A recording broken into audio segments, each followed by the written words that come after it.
We find in the physical universe that automatic law governs everything. For instance, the tree cannot say I will not because of the law that holds it in place. It grows without any volition of its own. So it is with all nature. But when we come to the human, we find a different manifestation of the spirit, a being who can say I choose. In all creation, the human alone is an individual. The human alone is free, and yet man alone wants, is sick, suffers, and is unhappy. Man marks the earth with ruin. Why? Because he has not found his true nature. The very thing that should free him, and eventually will do so, now limits him. God could not make an individual without making him able to think, and he cannot think without bringing upon himself the results of his thoughts, good or bad. This does not mean using two powers, but using the one from two standpoints. Nothing in itself is either good or bad. All things exist in mind as a potentiality.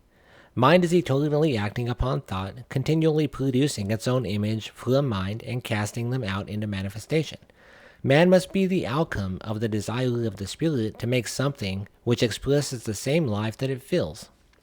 Man is made to be a companion of the infinite, but to arrive at this exalted plane of being, he must have the freedom and be let alone to discover his own nature, to return love to his creator only when he chooses to do so.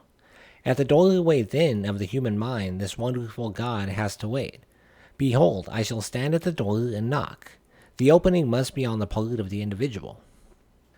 Man lives in a mind that presses upon him from all sides with infinite possibilities, with infinite creative power.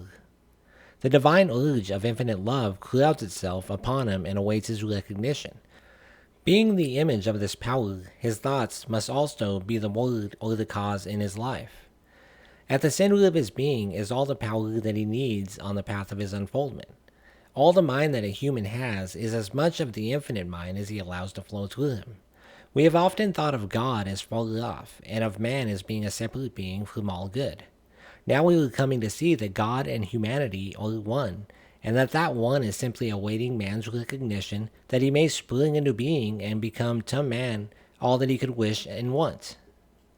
As the Father has inherent life within himself, so hath he given to the Son to have life within himself. It could not be otherwise.